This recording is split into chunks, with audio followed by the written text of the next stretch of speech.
on mun ja Jennan yhteinen kanava ja molemmilla on omat yksityiset YouTube-kanavat ja nyt me vähän, no meidän ei välttämättä tarvitse kertoa itsestämme, paitsi kertaa meidän kanavat. Mun kanava on Saara, välillä 04.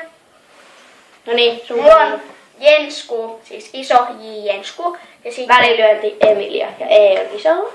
Niin, me aloitetaan tekemään yhteisiä YouTube-videoita, koska me asutaan aika lähellä toisiamme.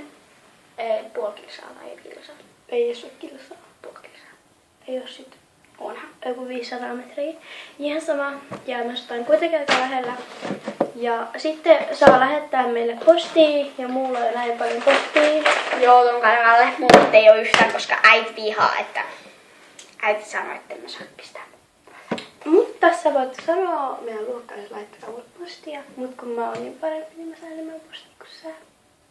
En mä halua matkia sua. Mä tiedän. Mut ihan sama. Se ei nyt haittaa. Ja ei haittaa. Tää ei oo sitten postia, tää on mun matikan koe.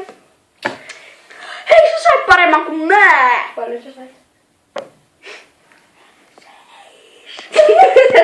Mä sanoin äitille, että sait 7 Miika. Mä muistin väärin. Ei! Nyt se muistiin mua. Tää 8 Miikka on mun parhain toi matikan koe. Oikeesti? Ei oo oikeesti, mun paras on 9,5. Mäkin oon saanut 9,5 joskus. Mutta kun sait viime vuonna kaikki oli kutosia. No. Joo, mut ei nyt myös meidän kokeista enempää. Elikkä muistakaa, että laitetaan meidän yhteinen kanava.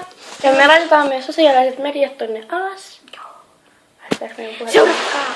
Joo, mun puhelinnumero ei siihen laiteta. Meidän Instagramit laitetaan sinne, sitten meidän Snapit.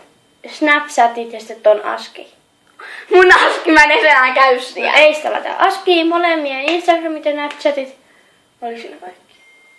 No, ehkä joskin kohtaa mun blogi, jos mä edes aloitan. Ja mun, joten tää video varmaan tässä. Eli Moi!